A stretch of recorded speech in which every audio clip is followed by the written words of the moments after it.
วันนี้วันพุธวันดีสดใสขอให้ปลอดภัยเหมือนกันจุกูพี่น้องไก่ไก่มือตั้งใจสู่หูซึกอินดูห่วงหักวันนี้วันพุธน้ำนองจัดนักส่งใจไปฮือกูคนขอฮือปนตุกกูแห่งกูหนขอบุญบันดลปนตุกมือใดปนตุกมือใดขอกล่าวเขาว่าธรรมะรับอรุณสวัสดีกับบรรดาท่านผู้ฟังแล้วก็ท่านผู้ชมทุกท่านที่กำลังติดตามรายการธรรมะรับอรุณในเจ้าวันพุธที่19เดือนสิงหาคมปีพุทธศักราช2569เจ้าวันนี้เข้ากับผมอาตมาภาพพระครูโสพลปริยัติเลขาคณะกรรมการโครงการหมู่บ้านรักษาศีล5 หนเหนือก็ได้นำรายการมาพบกับบรรดาท่านผู้ฟังแล้วก็ท่านผู้ชมนะซึ่งในเจ้านี้ก็ออกอากาศนะที่จังหวัดพิษณุโลกนะเพื่อที่จะได้เดินทางมาตรวจเยี่ยมโครงการนะหมู่บ้านรักษาศีล5 หนเหนือซึ่งโดยการนำของพระเดชคุณหลวงพ่อประเทศรัตนนายกประธานคณะกรรมการโครงการหมู่บ้านรักษาศีล5 หนเหนือพระเดชคุณหลวงพ่อประเทศสิงหวราจารย์ดร.รักษาการเจ้าคณะจังหวัดเชียงใหม่รองประธานคณะกรรมการอาจารย์เจ้าคุณพระศรีศิลปาจารย์รองประธานคณะกรรมการพร้อมถึงคณะกรรมการซึ่งก็มีพระเดชคุณหลวงพ่อพระราชวชิรคณีเจ้าคณะจังหวัดเชียงรายพระเดชคุณหลวงพ่อพระสมุนศาสนกิจเจ้าคณะจังหวัดแม่ฮ่องสอนแล้วก็เจ้าพระวินัยสาธรเจ้าคณะจังหวัดอุตรดิตถ์ฝ่ายธรรมยุทธพร้อมถึงท่านอาจารย์เจ้าคุณพระวิมลมุนีด็อกเตอร์รองเจ้าคณะจังหวัดเชียงใหม่ท่านอาจารย์เจ้าคุณพระวิสุทธิวัชราภรณ์หรือว่าครูบาขาวรองเจ้าคณะอำเภอแม่ริมวัดลัทธิวันพระนอนขอนตาลพร้อมถึงมาตั้งจังหวัดพะเยานี่ก็ท่านอาจารย์เจ้าคุณพระเมธีวชิรคุณรองศาสตราจารย์ด็อกเตอร์รองเจ้าคณะจังหวัดพะเยาท่านอาจารย์เจ้าคุณพระโกไสยเจติยาลักษณ์ด็อกเตอร์รองเจ้าคณะจังหวัดแพร่พร้อมถึงใครแห่งนี้ท่านอาจารย์พระครูพิสิทธิ์ปทุมวัฒน์นี่คณะกรรมการพร้อมถึงพระครูโสพลปริยัติด็อกเตอร์คณะเลขานุการคณะกรรมการโครงการหมู่บ้านรักษาศีล5 หนเหนือพร้อมทั้งคณะกรรมการซึ่งแต่ว่านี่ก็ได้มีโอกาสเดินทางไปที่จังหวัดเพชรบูรณ์ไปที่บ้านนายมหมู่ที่4ตำบลนายมอำเภอเมืองเพชรบูรณ์จังหวัดเพชรบูรณ์แล้วก็วันนี้ก็เดินทางมาที่จังหวัดพิษณุโลกก็จะไปตรวจเยี่ยมที่บ้านวังหินหมู่ที่1ตำบลพายชุมพลอำเภอเมืองพิษณุโลกจังหวัดพิษณุโลกจากนั้นก็วันนี้ก็คงจะได้เป็นมังคละเป็นมงคลเอาบุญเอากุศลมาฝากกับบรรดาท่านผู้ฟังแล้วก็ท่านผู้ชมซึ่งโดยเฉพาะวันนี้ก็ขวายสักน้อยหนึ่งหลังจากที่ฉันพระทหารเจ้าแล้วทางคณะสงฆ์จังหวัดพิษณุโลกเพิ่นก็จะนิมนต์คณะกรรมการนั้นได้เข้าไปกราบสักการะหลวงพ่อใหญ่วัดใหญ่หลวงพ่อพระพุทธชินราชพระครูบ้านครูเมืองของจังหวัดพิษณุโลกแล้วก็ไปฉันพระทหารเพลที่วัดนางพญาพญาฉะนั้นก็พ ต้องขอบคุณอนุโมทนากับบรรดาท่านผู้ฟังท่านผู้ชมทุกท่านนะที่ติดตามนะคอยให้กำลังใจนะกดติดตามกดไลค์กดแชร์นะซึ่งตะกี้นั้นก็ได้โทรศัพท์นะไปกราบนิมนต์ท่านอาจารย์เจ้าคุณพระโกไสยเจติยาลักษณ์ ทุกปีก็ว่าจะได้กราบนิมนต์คณะกรรมการที่ออกตรวจเยี่ยมนั้นได้มาสนทนาธรรมได้เล่าว่าเขาเนี่ยเดินทางไปพบไปเจออย่างพ่อนะที่หมู่บ้านรักษาศีลห้าต้นแบบของแต่ละจังหวัดนะที่ตั้งคณะสงฆ์จังหวัดแต่ละจังหวัดพร้อมเป็นผู้ว่าการจังหวัดนะเปิดได้คัดเลือกคือเป็นหมู่บ้านรักษาศีลห้าต้นแบบซึ่งโดยเฉพาะการสนทนาต่างๆบรรดาท่านผู้ฟังทั้งหลายถ้าบรรดาท่านผู้ฟังท่านผู้ชมที่ติดตามตั้งฝันตั้งไลฟ์สดทาง Facebook ทาง YouTube นะก็เขาก็จะหาบรรยากาศซึ่งความจริงประเทศไทยเขาก็พัฒนาไปไกลมากๆบรรดาท่านผู้ฟังทั้งหลายซึ่งโดยเฉพาะตัวนี้ไปที่บ้านนายงตำบลนายงอำเภอเมืองเพชรบูรณ์จังหวัดเพชรบูรณ์เนี่ยเขาก็ได้หันบรรดาเยาวชนคนรุ่นใหม่หรือว่านักเรียนนักศึกษาต่างๆได้เข้ามามีส่วนร่วมนะสิ่งตัวนี้ก็หลังจากที่ได้ฉันพระทหารเจ้านะที่เพชรบูรณ์ตอนเจ้าก็ได้สนทนากับคณะกรรมการต่างๆว่าโอ้ซึ่งเป็นกู๊ดไอเดียเป็นสิ่งที่สุดยอดบรรดาท่านผู้ฟังทั้งหลายที่เป็นโครงการที่เราสามารถนะที่จะต่อยอดซึ่งตัวนี้ก็เลยได้ในการที่ตรวจเยี่ยมตัวนี้ก็บอกว่าในปีต่อไปนะเราก็จะมีการพัฒนาโครงการบูรณาการศีลห้าบูรณาการศีลห้าสู่ต้นกล้าแบบยั่งยืนนะสู่ต้นกล้าแบบยั่งยืนก็คือการที่เขาจะทำอย่างไรนะคือเขา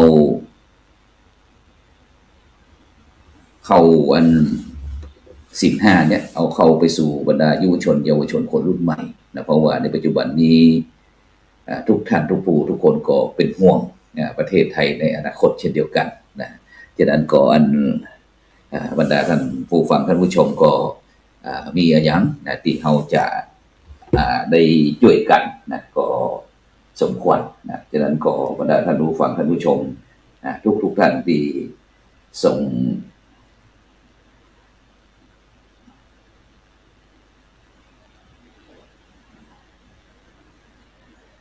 ่งกำลังใจนะคือคณะกรรมการก็ยินดีนะส่งกำลังใจหรือว่าอย่างต่างๆนะความรักหักความปรารถนาดีความห่างใยนี่นะ เข้ามาต่อสามารถนะที่จะติดตามความเคลื่อนไหวของโครงการหมู่บ้านรักษาศีลห้าของแต่ละหนได้บอกว่าจะเป็นหนเหนือหนใต้หนกลางนะที่เมื่อวันที่17นะเมื่อที่17ผ่านมานี่ก็ทั่วประเทศนะได้ลงของแต่ละภาคแต่ละหนได้ลงไปตรวจเยี่ยมอย่างพร้อมเพรียงกันนะแต่หนเหนือของเขานี่ก็จะอวยสักน้อยหนึ่งนะเพราะว่าเริ่มตั้งแต่วันที่3 สิงหาคมนี่ก็ลงที่บ้านฟ้าอำเภอบ้านหลวงจังหวัดน่านนะเพราะว่าเราจะเป็นอย่างนะหลวงพ่อประเทศรัตนนายกเปิดกระบอกเหนือเขามันเวย แต่ก่อนนี้ถ้าเอาเมืองน่านไว้ในกลางใต้ๆนี่ทอกน้ำท่วมกูปีมาแล้วทุกฝั่งทั้งหลายนะฉะนั้นปีนี้ก็เลยเปิดเป็นปฐมฤกษ์ที่ตั้งแต่วันที่3 สิงหาคมมาที่อำเภอบ้านหลวงจังหวัดน่านวันที่4 สิงหาคมนี่ก็เป็นบ้านวังโป่งอำเภอร้องกวางจังหวัดแพร่วันที่6 สิงหาคมก็เป็นบ้านตาหัวฝายนะตำบลตาอำเภอขุนตานจังหวัดเชียงรายวันที่7นี่ก็จะเป็นบ้านดอนใจตำบลปงนะอำเภอปงนี่นะเขียนนี่ปงนะแต่พี่น้องทางพะเยามันฮ้องว่าอำเภอปงอำเภอปงจังหวัดพะเยานะแล้วก็วันที่10 สิงหาคมนี่ก็บ้านไร่เทพนครนะอำเภอเมืองกำแพงเพชรนะจังหวัดกำแพงเพชรวันที่11 สิงหาคมนี่ก็บ้านแม่กะสีนะตำบลแม่เปิลนะ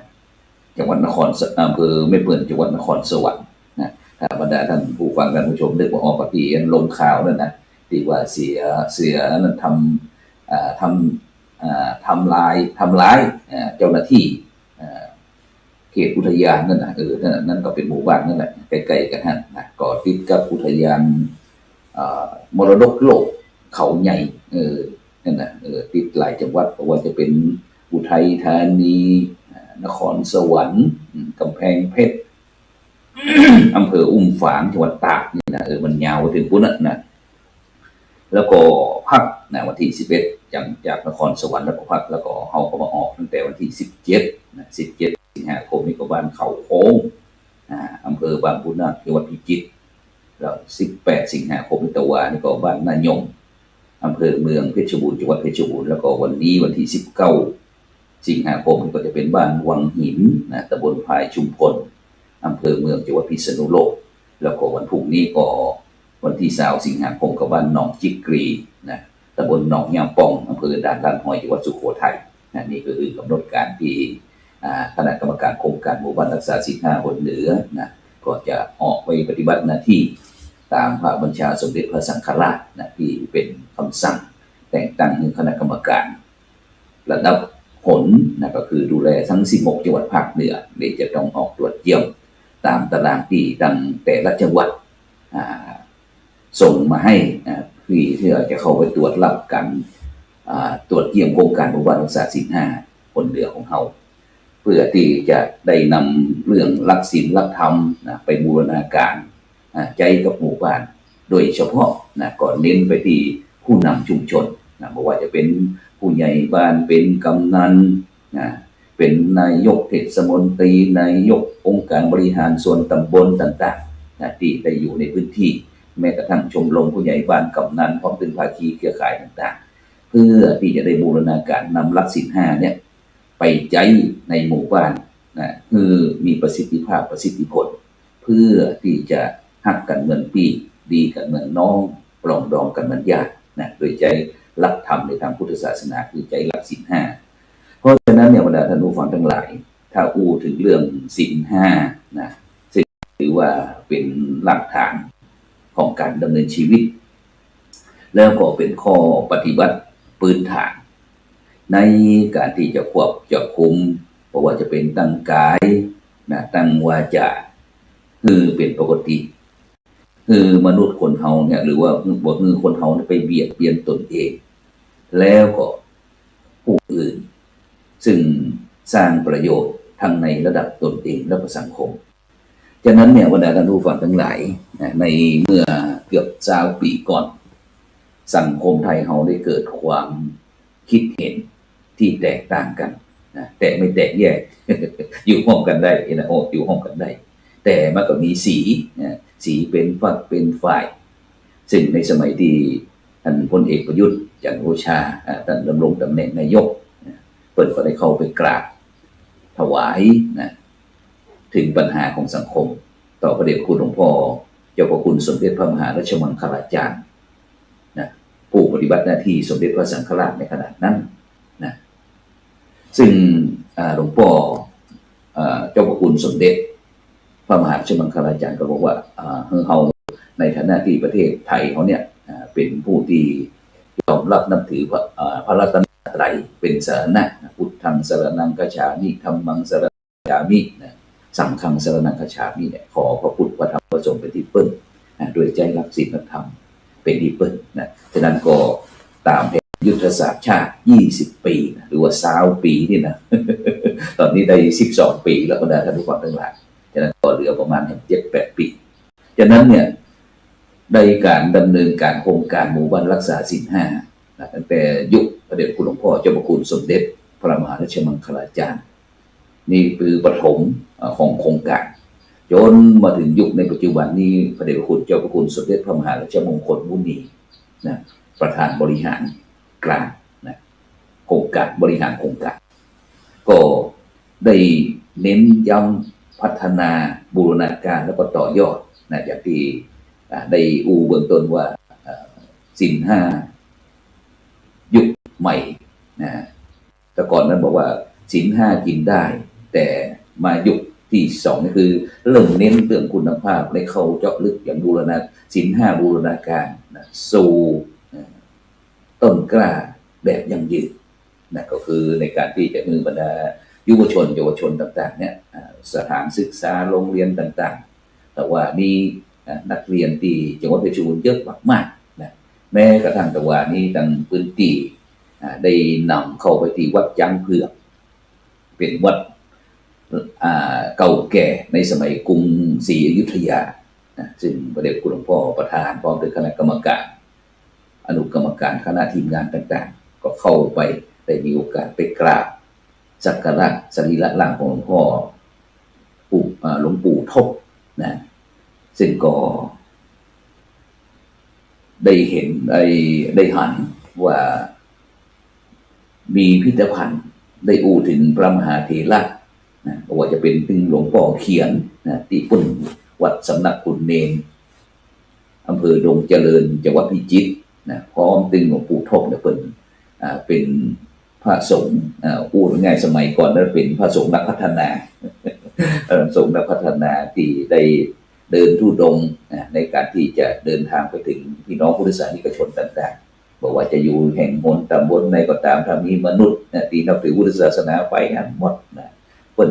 พระสงฆ์ในยุคเป็นก็มีกัลยาณมิตรกัลยาณธรรมต่างๆได้ปากันเผยแผ่พระพุทธศาสนานำพี่น้องพุทธศาสนิกชนทั้งหลายเนี่ยอยู่ในศีลทินในธรรมต่างๆฉะนั้นเนี่ยบรรดาท่านผู้ฟังทั้งหลายถึงเรื่องศีลนะ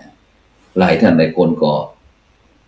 คงจะหันอยู่แล้วนะแต่มันจะขาดน้อยก็คือเรื่องการนำไปประพฤติปฏิบัติอย่างจริงจัง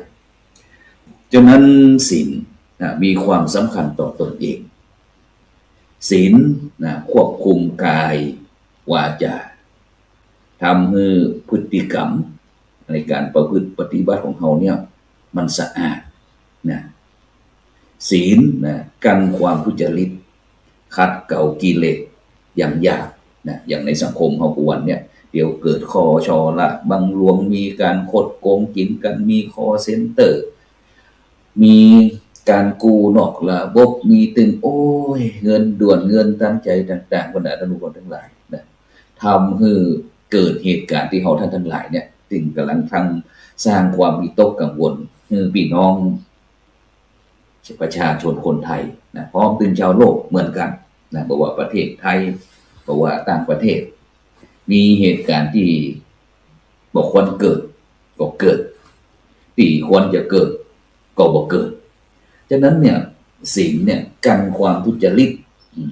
ทุกความบ่ดีจริตในการประพฤติบ่ดีทุกชั่วยากนะ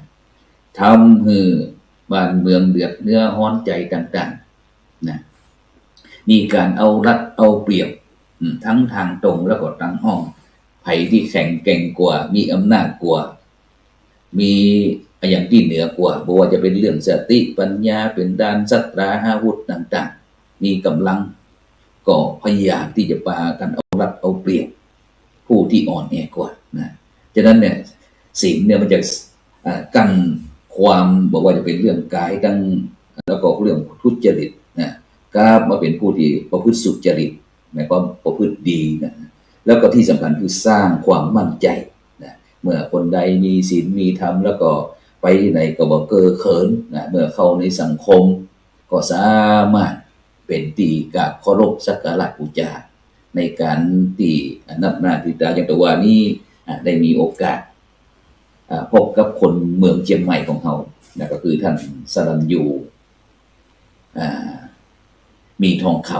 ำผู้ว่าราชการจังหวัด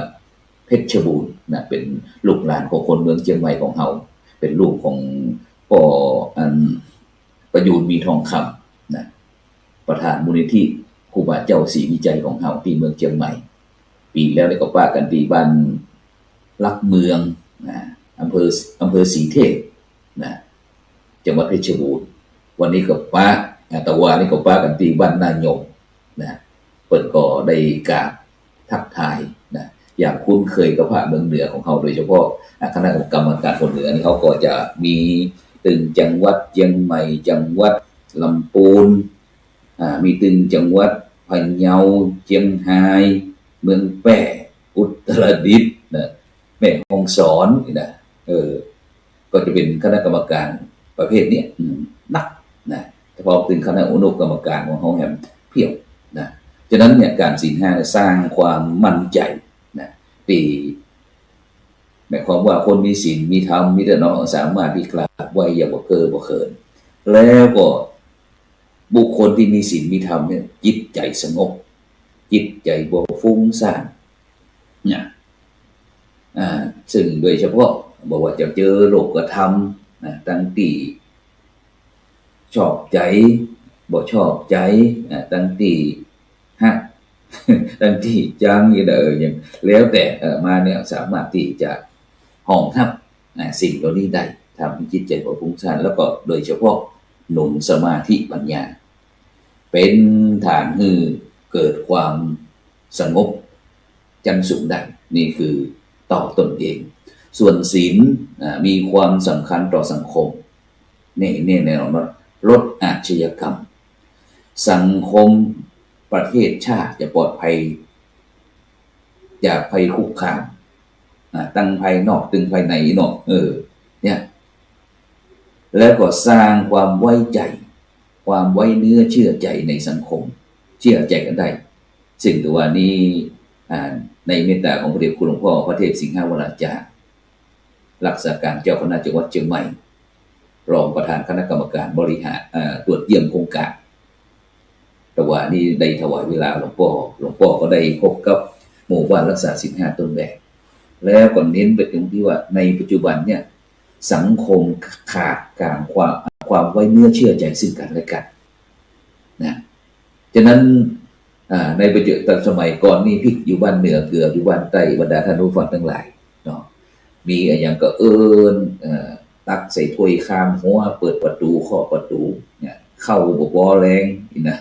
สมัยที่ว่าครูสวนเป็นละอ่อนนี่นะเข้าบ่ปอแรงก็ไปยืมบ้านใกล้เรือนเคียงได้เสร็จแล้วว่าถูกกับเจ้าก็1เรียบร้อยก็เอาไปคืนเปิดเนี่ยตึงเข้าซุกตึงเข้าสารนะหมายความว่าอบอุ่นเนี่ยมีความไว้เนื้อเชื่อใจวางใจกันแล้วก็คน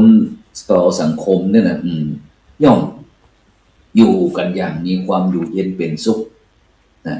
เหมือนกับที่เขาว่าเมื่อกี้เนาะพริกอยู่บ้านเหนือเกลืออยู่บ้านใต้เปิดป้าอาศัยกันหักกันเหมือนพี่ดีกันเหมือนน้องปรองดองกันเหมือนญาติสร้างคือความหักความสามัคคีความปรารถนาดี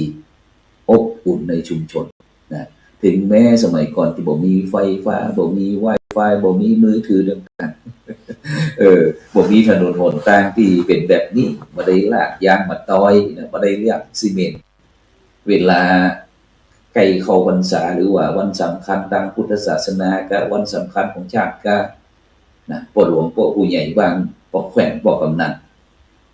ก็จะป้ากันนะตีกองร้องโกกโกกโกกโกกโกกประชุมกันนะอัน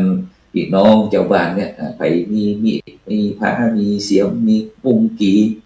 มีขบกนี่นะป้ากันช่วยกันพัฒนาไล่ถมถนนหนทางเด้อนี่นะหน้าฟ้าหน้าฝนนี่ฝนตกแล้วน้ำมันซอกถนนนี่นะก็ป้ากันถมไปแต่ในปัจจุบันนี่บรรดาท่านผู้ฟังทั้งหลายแม้กล้องอโลหรือว่าเครื่องกระจายเสียงเครื่องประชาสัมพันธ์เสียงตามสายแล้วแต่จะห้องให้เถอะเนาะอยู่บนนั้นก็โอ้คนหลวงจะอู้อย่างมาใจประกาศอยู่ข้างนอกอีกนะบอกใครคือความร่วมมือแม้แต่คนประชาสัมพันธ์นะเหมือนกับผู้โสคนประชาสัมพันธ์นำข่าวเรื่องโครงการผู้ว่ารักษาศีลห้านี่นะมาอู้กันเนี่ยคนที่ชอบมันก็จะชอบคนที่ไม่ชอบที่เราไปอยู่ในศีลกิจธรรมมันก็จะว่าจะอู้อย่างมาใจเปิดหูหมดจะนี้เป็นต้นนะฉะนั้นก็เกิดความหวาดระแวงซึ่งกันและกันแต่ถ้าคนมีศีลมีธรรมแล้วมันลดนะความหวาดระแวงเกิดความไว้เนื้อเชื่อใจซึ่งกันและกันนะเพราะว่าในปัจจุบันนี้แม้แต่บางครั้งอย่างที่ข่าวเนี่ยว่าอยากจะไปอู้บรรดาท่านผู้ฟังทั้งหลายที่พยายามที่สมัยก่อนรุ่นก่อนถวายที่สร้างวัดก็นะรุ่นหลังก็เมื่อหันคุณค่าว่าอู้ง่ายเป็นเสียหิวแล้วก็นะก็อยากจะรวยทางลัดเนี่ยของคนผู้มีศีลนะพยายามที่จะมองเนี่ยความจริงเนี่ยผู้ที่ถวายก็เป็นอนุโมทนาไปเรียบร้อยแล้วแต่โดยความที่ค ความโลภความเป็นมิจฉาทิฏฐิอะไรอย่างก็แล้วแต่นะที่ในทางพุทธศาสนาเขาเนี่ยนะก็พยายามนะที่จะทวงสิทธิของตนเองทั้งที่มีบ่ฮู้นะแต่เจ้าโลกคนบอกแล้วมันไม่ได้นะมันเป็นไปไม่ได้นะ sorry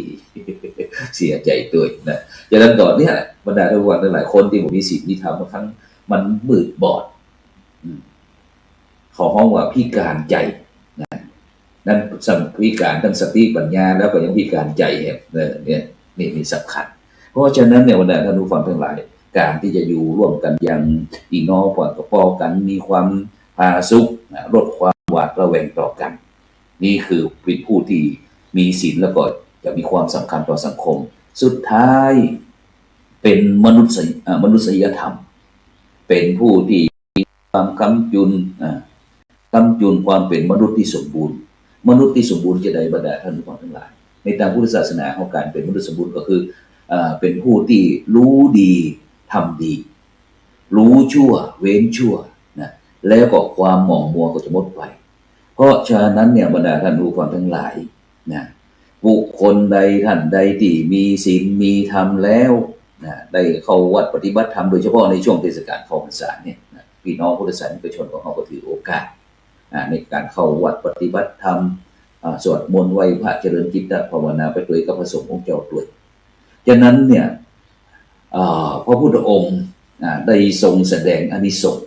เรื่องศีลว่าบุคคลใดท่านใดที่ได้ประพฤติปฏิบัติอยู่ในศีลกินในธรรมเนี่ยอย่างที่ทุกเจ้าเปิดนั้นได้สรุปศีลนั่นนะสีเลนะสุขติงยันติศีลเป็นเหตุให้ไปสู่สุขติมีชีวิตที่เจริญก้าวหน้าแม้แต่จากโลกนี้ไปสู่ปรโลกหน้าก็ไปสู่ภพภูมิที่ดีนี้อานิสงส์ศีลข้อที่หนึ่งส่วนอานิสงส์ศีลข้อที่สองว่าสีเลนะโภคสัมปทาศีลเป็นเหตุให้ได้มาและรักษาไว้ซึ่งโภคทรัพย์ทรัพย์สินมีปลอดภัยไร้กังวลบ่สูญหายง่ายเพราะอย่างเพราะเป็นผู้ที่มีศีลที่มีคนที่มีความคิดมีการวางแผนคิดเป็นระบบเป็นระเบียบวางแผนว่าตรงนั้นตรงนี้มีตรงนั้นที่จะใช้จ่ายใดซึ่งโดยเฉพาะในปัจจุบันบรรดาท่านผู้ฟังทั้งหลายเป็นอย่างถึงเกิดคอเซ็นเตอร์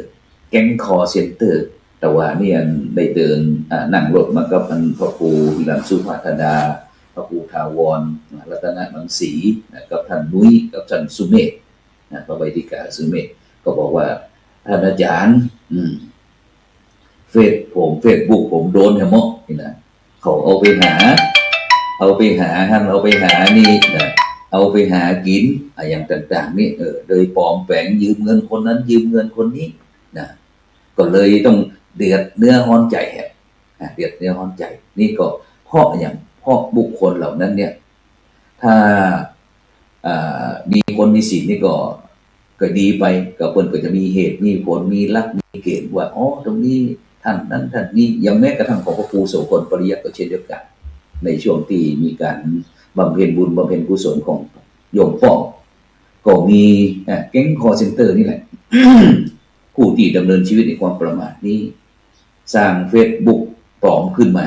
เพื่อที่จะไปยืมเงินคนนั้นยืมเงินคนนี้โดยใจจี้ของพระครูโสพลเนี่ยไปหากินตรงเนี้ยบรรดาท่านผู้ฟังทั้งหลายซึ่งถ้าบรรดาท่านผู้ฟังท่านผู้ชมมิตรแก้วสหายคำหรือว่า FC ของพระครูโสพลเนี่ยเป็นคนบอกมีศีลมีธรรมบอกมีสติในการที่พิจารณาคนอย่างพระครูโสพลมันจริงจะตายนี่นะ มันถึงมายืมเงินใส่มันถึงมาขออภัยนี่นะมีก็ฉันไม่มีก็เฉยหมดกังวลไปเลยจำกรรมของพระเดชคุณหลวงพ่อพระเทพวิสุทธิคุณกุศลขันธพัลโล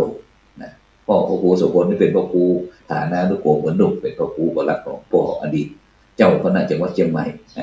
พระเทพวิสุทธิคุณกุศลขันธพัลโลวัดบุกวัดลาวนะอำเภอเมืองเชียงใหม่ที่ประตูตาแพนะหลวงพ่อบอกเนี่ยเขาต้องมีศักดิ์มีสีหลวงพ่อบอกแล้วนะไว้เพราะว่าในโลกนี้มันไม่มีอะไรฟรีนะเขาท่านทั้งหลายไปหลอกเปิ้ลนะในอนาคตท่านก็ต้องหลอกถึงเรื่องกรรมนี่บรรดาท่านพ่อทั้งหลายแต่ว่านี่ว่าครูฮิรัญสุภาธดา ไปที่บ้านนายม บอกว่าอาจารย์พ่อครูรองเท้าผมหายนะเขาก็เลยบอกพ่อเขาเจอมาก่อนเพราะว่าครั้งก่อนนั้นได้มีโอกาสไปที่วัดพระแก้วเชียงรายนะไปงานของพระเดชพระหลวงพ่อพระธรรมราชานุวัตรงานบำเพ็ญบุญบำเพ็ญกุศลกันอุตส่าห์เอารองเท้านะไปซ่อนไปซุกตีกระถางต้นไม้วันไหนยังมิดชิด เดี๋ยวก็มารองเท้าหัวเบี้ยเกิบกูเบี้ยหายคือมาถึงโปร่งนี่แหละว่าโอ้โลกนี้มันไม่มีอะไรฟรีนะเฮาทำดีก็เปิ้นก็ทำดีกับเฮายุเปิ้นก็ยุเฮารักของเปิ้นก็รักของเฮาเนี่ยมันเวียนวายใจเกิดที่เนี่ยเกิดขึ้นตั้งอยู่ดับไปหมุนเวียนเปลี่ยนไปฉะนั้นเนี่ยศีลข้อที่2ว่าสีเลนะโภคสัมปทาบุคคลที่มีศีลก็สามารถที่จะรักษาแล้วก็ต่อยอดทรัพย์สมบัติได้แล้วก็สุดท้ายสีเลนะนิพุติยันติศีลเป็นเหตุให้เข้าถึงนิพพานก็คือความดับเย็นแล้วก็หลุดพ้นจากทุกข์ทั้งปวงนี่คือจุดสูงสุดในทางพุทธศาสนาฉะนั้นก็ในเจ้านี้ก็ได้นำรายการธรรมะรับอรุณนะมาพบกับบรรดาท่านผู้ฟังท่านผู้ชมนะตะกี้นั้นก็ทางทีมงานกองงานก็โทรศัพท์เข้ามาแล้วว่าฉันเจ้า แต่ถึงเจ้าก็ต้องทำหน้าที่นะหน้านอกบอกความงามในหน้าในบอกความดีหน้าที่บอกความเสียสละนะฉะนั้นก็ในเจ้าวันนี้ก็ขอวันนี้ก็จะไปที่ย้ำกำหนดคณะกรรมการโครงการหมู่บ้านรักษาศีล5 วันเหนือโดยการนำของพระเดชพระหลวงพ่อพระเทพรัตนนายกนะประธานคณะกรรมการพร้อมด้วยหลวงพ่อเจ้าคุณพระเทพสิงหวรอาจารย์ดร.รักษาการเจ้าคณะจังหวัดเชียงใหม่ท่านอาจารย์เจ้าคุณพระศรีศิลปอาจารย์รองคณะกรรมการพร้อมด้วยคณะกรรมการอนุกรรมการก็จะไปตรวจเยี่ยมหมู่บ้านรักษาศีล5ที่บ้านวังหินนะหมู่ที่1ตำบลพายชุมพลอำเภอเมืองพิษณุโลกจังหวัดพิษณุโลกแล้วก็วันพรุ่งนี้ก็จะไปที่จังหวัดไหนก็ติดตามแล้วกันพรุ่งนี้ก็ธรรมะรับรุ่นเฮาก็จะนิมนต์คณะกรรมการของเฮาได้มาอู้กับบรรดาท่านผู้ฟังท่านผู้ชมรับฟังเพราะว่าพระครูสมบัติอู้รูปเดียวแต่ว่าอีกนะแต่ถ้ามีคณะกรรมการคณะครูบาอาจารย์มาก็โอ้ยืนยันนะเพราะว่าเราทำงานเป็นทีมนะฉะนั้นก่อนในเจ้าวันนี้ก็ขอเวลาหมดเวลานำในการจับบรรดาท่านผู้ฟังไปก่อนนะกินข้าวหลับน้ำแล้วอายุวันโนสุขังพระลัง